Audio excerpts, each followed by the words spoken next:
신약성경 359쪽입니다. 359쪽 히브리서 7장 11절부터 22절입니다. 레위 계통의 제사직분으로 말미암아 온전함을 얻을 수 있었으면 백성이 그 아래에서 율법을 받았으니 어찌하여 아론의 반차를 따르지 않고 멜기세덱의 반차를 따르는 다른 한 제사장을 세울 필요가 있느냐. 제사직분이 바꾸어졌은즉 율법도 반드시 바꾸어지리니 이것은 한 사람도 제단 일을 받들지 않는 다른 지파에 속한 자를 가리켜 말하는 것이라. 우리 주께서는 유다로부터 나신 것이 분명하도다.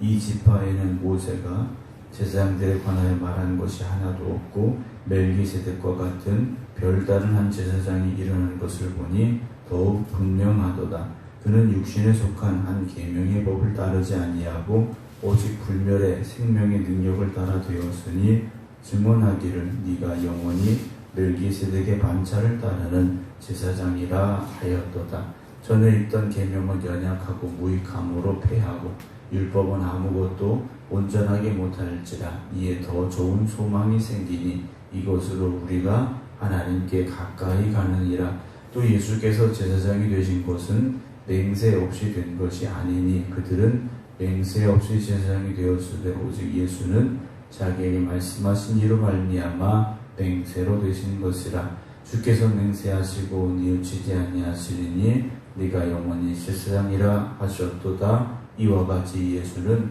더 좋은 언약의 보증이 되셨느니라. 아멘. 할렐루야.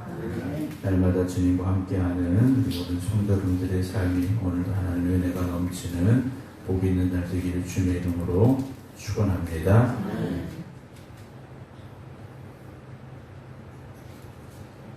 뒤에 온라인 재능한 거 한번 봐주세요.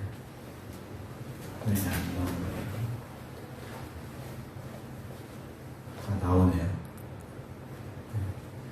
이미경 권사님, 조은봉 권사님, 김미화 권사님, 박성준 집사님, 양재순 권사님, 김건욱 권사님, 이숙조 권사님, 유기영 권사님, 안친환 권사님, 김경호 장님, 임승자 집사님, 김전무 장님, 박정순 권사님, 박은유 권사님, 정창희 장로님, 정정희 집사님, 오늘 하나님 함께 예배드리고 계신데 기도하는 그곳에 하나님의 은혜와 또 역사하심이 있길 주의 이름으로 축원합니다. 히브리서가 쓰여질 수밖에 없었던 가장 중요한 이유는 흩어진 이 히브리인들, 즉 유대인들이 과거로 다시 돌아가려고 했기 때문이라는 것이죠. 그러니까 예수님 이전에 그들이 가지고 있던 신앙의 모습으로 다시 돌아가려 하고 있다. 구약의 삶으로 다시 돌아가려 하고 있다라는 것에서 히브리서는 이제 기록이 되어지고 있는데 왜 그들이 다시 율법으로 돌아가려고 하고 있을까라는 거죠. 아마도 그들이 당하고 있는 여러 가지 어려움 때문이지 않았을까라는 생각을 해보게 됩니다. 그래서 혼란스러운 거죠. 내가 예수님이라는 분을 만나고 예수님의 구원을 믿고 또 예수님이 주신 그 믿음 안에 살아가야 되는데 자꾸 상황을 보니까 그렇지 않은 것 같다라는 의심이 들어오고 혼란스러움이 찾아오게 되죠. 그래서 그들이 평생 동안 믿었던 유대교의 신앙을 다시 지켜야 되겠다라는, 즉 율법으로 다시 돌아가야 되겠다라는 그런 갈등이 그들에게 찾아온 것 같습니다.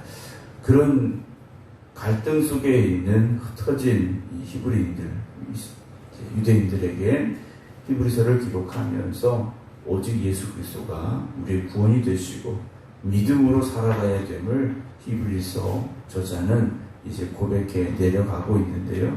그 중에 이제 멜기세덱이라는 제사장을 통하여서 이제 예수 그리스도께서 우리의 대제사장이 되어지심에 대한 말씀을 기록하고 있는데 오늘 11절 보면 레위 계통의 제사 직분으로 말미암아 온전함을 얻을 수 있었으면 이라고 전제를 합니다. 그러니까 레위 지파의 제사장들로 말미암아 우리가 온전함을 얻을 수 있었더라면 멜기세덱을 따르는 다른 한 제사장을 세울 필요가 없었다라는 거죠. 자, 구약의 율법으로 말미암아 완전해질 수 있다면 예수님 이 땅에 오실 필요도 없었고 예수님께서 우리의 대제사장이 되실 필요도 없었다라는 거죠. 율법의 역할은 무엇이냐? 율법이 잘못된 건 아닙니다. 율법이 나쁘다라는 건 아니에요. 그러니까 율법은 방향을 알려주는 표시판이었다라는 거죠. 이쪽 방향으로 가야 된다. 이쪽 방향으로 가야 된다. 알려주는 역할을 했더라는 거예요. 그런데 그것으로 완전하지 못했다라는 거죠. 그렇게 해서 이스라엘 백성들이 하나님이 이끄시는 길로 갔으면 되는데 그렇지 못했다라는 거죠. 그래서 예수님께서 이 땅에 오셔서 우리의 모든 죄를 대신 지시는 대제사장이 되실 수밖에 없었다라는 것을 히브리서 기자는 지금 계속해서 기록하고 강조하고 있다라는 것인데, 이 예수님께서는 아론의 반차를 따르지 않고 멜기세덱의 반차를 따르셨다라고 되어 있어요. 아론의 후손들이 결국 레위지파가 제사장의 직분을 감당을 해왔는데 멜기세덱은 훨씬 이전이죠. 제사장들을 구별하여서 세운 것은 출애굽하면서입니다. 광야의 세월을 지나면서부터요. 그러나 멜기세덱은 누구 때부터 있었습니까? 아브라함 시대부터 있었더라는 거죠. 우리가 세상에서 말하는 숫자를 가지고 몇 년 전이냐 정확히 말할 수는 없습니다만 한 600년 전에 등장한 사람이 바로 이 멜기세덱이라는 거죠. 제사장이 세워지기 훨씬 이전부터 이 멜기세덱에 관한 기록이 아브라함 시대에 있었는데, 이 멜기세덱은 지금 아론의 후손들이 아니라는 거죠. 제사장의 후손들이 아니라 훨씬 그 이전, 그들의 조상인 아브라함 시대부터 있었던 제사장이었다라는 것을 지금 6장, 7장에 걸쳐서 계속해서 지금 말하고 있는데, 다시 11절을 보면 레위 계통의 제사 직분으로 말미암아 온전함을 얻을 수 있었더라면 왜 아론의 후손이 아닌, 즉 다른 반차를 따른, 즉 멜기세덱의 반차를 따르는 왜 예수님을 제사장이 될 필요가, 예수님께서 제사장이 될 필요가 있었겠느냐라는 거죠. 12절에 제사 직분이 바꾸어졌은즉 율법도 반드시 바꾸어지리니 이것은 한 사람도 제단 일을 받들지 않는 다른 지파에 속한 자를 가리켜 말하는 것이라, 우리 주께서는 유다로부터, 즉 유다 지파로부터 나신 것이 분명한데 유다 지파에서는 제사장이 한 명도 없었더라는 거죠. 유다 지파에서는 제사장이 나올 수가 없습니다. 왜냐? 레위 지파에서, 즉 아론의 후손들에서 제사장을 세웠기 때문에 유다 지파에서는 제사장이 나올 수가 없었다라는 거죠. 그런데 예수님은 유다 지파에 속하신 분이었다라는 거죠. 15절에도 멜기세덱과 같은 별다른 한 제사장이 일어나는 것을 보니 더욱 분명하도다. 그는 육신에 속한 한 계명의 법을 따르지 아니하고 오직 불멸의 생명의 능력을 따라 되었으니 증언하기를 네가 영원히 멜기세덱의 반차를 따르는 제사장이다 라고 오늘 히브리서 기자는 고백을 하고 있습니다. 아까 말씀을 드렸듯이 율법은 방향을 알려주는 겁니다. 하나님이 기뻐하시는 길로 나아갈 방향을 알려주는 겁니다. 반대로 하나님의 뜻을 거슬러서 세상의 길로 가면 그것은 죄악이고 멸망이라는 것을 알려주고 있다는 거죠. 그러면 우리 생각에는 당연히 하나님이 기뻐하시는 길로, 하나님의 자녀된 길로, 하나님의 말씀으로 따라가야 되는 게 맞는데 이스라엘 백성들이 그렇지를 못했다라는 거죠. 그리고 하나님이 기뻐하시는 길로 간다고 가면서도 결국 어떤 모습을 가졌습니까? 겉으로만 그럴듯한 바리새인의 모습을 가지게 됐더라는 것이죠. 사랑하는 성도 여러분, 우리 믿음의 사람들은요, 영적으로 바로 서야 됩니다. 겉으로만 그럴듯하고 인간적으로 그럴듯한 사람들이 되는 것이 아니라 영적으로 바른 사람들이 되어져야 되고 영적으로 하나님을 기쁘시게 해드리는 사람들이 되어져야 됩니다. 그래서 우리는요, 주님을 만나야 되고 주님의 십자가를 통과하는 사람들이 되어져야 됩니다. 그렇지 않고는 영적으로 거듭나고 하나님 앞에 나아갈 길이 없다라는 거죠. 율법으로 완전해지고 율법으로 하나님 앞에 갈 수 있는 길이 있다면 예수님께서 이 땅에 오실 필요가 없었겠죠. 예수님은 하나님께서 우리를 위하여 세워주신 진정한 대제사장임을 히브리서는 계속해서 지금 고백을 하고 있다는 거죠. 왜 예수님을 이 땅에 보내셨느냐? 우리를 위해서 보내셨고, 왜 예수님께서 십자가에 죽으셨느냐? 우리를 위해서 죽으셨고, 그 예수님께서 왜 부활하셨느냐? 우리를 위해서 부활하셨다라는 거죠. 영원한 생명을 주시기 위해서, 부활의 첫 열매가 되시기 위해서 하나님 나라의 소망을 가지고 살라고 우리에게 찾아오신 대제사장이셨다라는 것을 히브리서 기자는 고백을 하고 있습니다. 성경 말씀 나와 있는 대로 모세의 율법에 의한다면 당연히 레위 지파의 후손들이 제사장이 되는 게 맞지만 예수님은 레위 지파가 아니라 유다 지파에 속한 분이셨고, 율법이 아니라 하나님의 주권적인 역사적 하나님의 전적인 은혜로 말미암아 대제사장이 되셨고, 그리고 그 은혜로 말미암아 우리가 구원의 삶을 살아갈 수 있게 되었다는 거죠. 예수님께서 그렇게 우리에게 찾아오셨는데 예수님 아닌 구약의 율법으로 다시 돌아가려 하는 것은 어리석은 길이다라는 거죠. 길과 진리와 생명을 오신 주님이 우리 앞에 계신데 다시 율법으로 돌아가서 헛된 길에서 방황하려고 한다. 그것은 얼마나 어리석은 길이겠습니까? 여러분, 우리가 주님을 따라가야 되고 주님만 바라보아야 됩니다. 다른 길이 있는 게 아니라는 거죠. 예수님께서 대제사장이 되신 것, 그것은 하나님의 은혜였고요, 하나님의 언약이셨다라는 겁니다.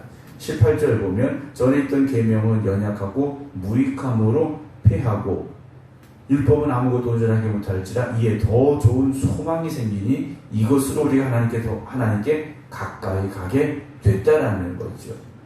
더 좋은 소망, 예수 그리스도라는 소망을 우리에게 주셨다라는 거죠. 십자가를 통하여 우리가 하나님 앞에 가까이 갈 수 있게 됐다라는 겁니다.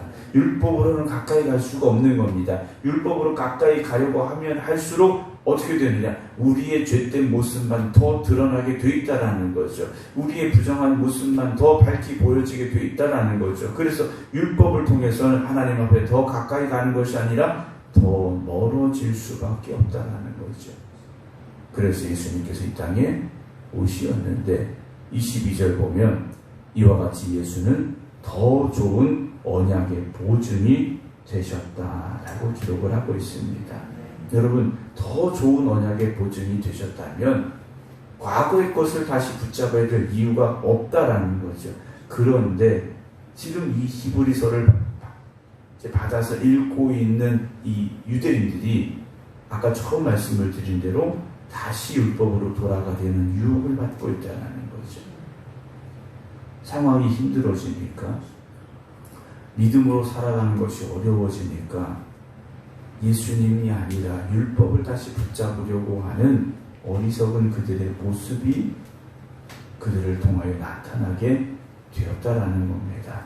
그러나 히브리서 기자는 분명히 고백합니다. 예수님 외에 다른 길이 있는 게 아니라는 거죠. 예수님 외에 다른 소망이 있는 게 아니라는 겁니다. 여러분, 어떤 어려움이 찾아온다 할지라도 예수님만 바라보시고 예수님만 붙잡고 나아갈 수 있길 주님의 이름으로 축원합니다. 세상에 완전한 것은 없습니다. 세상에 완벽한 것은 없습니다. 변하는 것이고요, 그리고 잘못된 것들로 가득하다라는 거죠. 그러나 예수 그리스도께서는 완전하시고 영원하신 우리의 생명이 되심을 믿으시기 바랍니다. 그래서 예수님만 의지하시고 예수님만 바라보시고 예수님만 사랑하시고 예수님만 섬기며 살아갈 수 있는 저와 여러분들이 되기를 소망합니다. 그래서 이 세상에서 우리가 불완전한 이 세상 속에 살아가지만 영원한 하나님의 나라를 향해 나아갈 수 있는 길이 되어주신 예수님을 통하여서 천국의 소망을 가지고 믿음으로 한 걸음 한 걸음 나아갔으며 아직도 세상에서 헛된 것을 쫓아가고 썩어질 것을 바라보고 있는 이들을 향하여서 길과 진리와 생명이 되신 주님을 선포하고 또한 증거할 수 있는 저와 여러분들이 되어지기를 주님의 이름으로 축원합니다. 기도하겠습니다. 우리 죄의 문제를 우리의 힘과 능력으로 해결할 수 없기에 주님께서 이 땅에 오시었고 우리의 모든 죄를 대신 지시고 십자가에 달려 죽으심으로 말미암아 우리의 대제사장이 되어주셔서 우리가 죄에서 사함을 받고 멸망에서 생명으로 옮겨졌음을 고백합니다. 그 구원의 은혜를 받은 우리가 다시 옛사람으로 돌아가지 않게 하시고 세상의 것에 눈 돌리지 않게 하여 주시옵소서.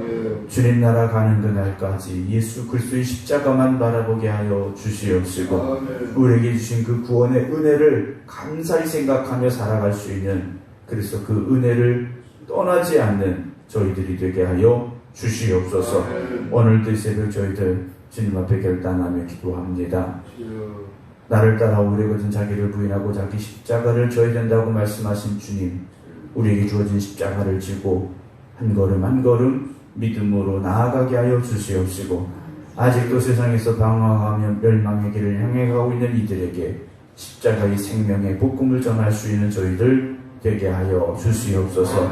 내가 생명을 누리고 있다면, 내가 구원의 은혜를 누리고 있다면 마땅히 전해야 될 것임을 우리가 깨닫게 하여 주시옵시사 오늘도 세상에 나아가 방황하고 죽어가는 영혼들에게 생명의 말씀 전하는 저희들 되게 하여 주시옵소서.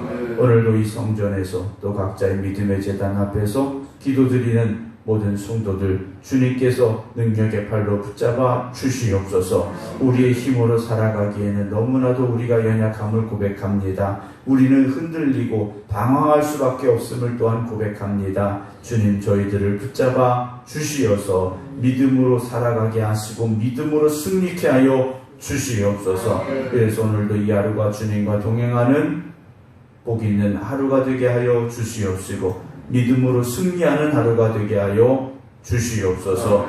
이제는 우리 주 예수 그리스도의 은혜와 아버지 하나님의 극진하신 사랑하심과 성령님의 감동 감화 교통하심이 오늘도 우리의 생명 되신 주님만 의지합니다. 주님만 바라보겠습니다. 결단하며 기도드리는 모든 성도들 위해 이제부터 영원토록 함께 하시기를 간절히 축원하옵나이다. 아멘.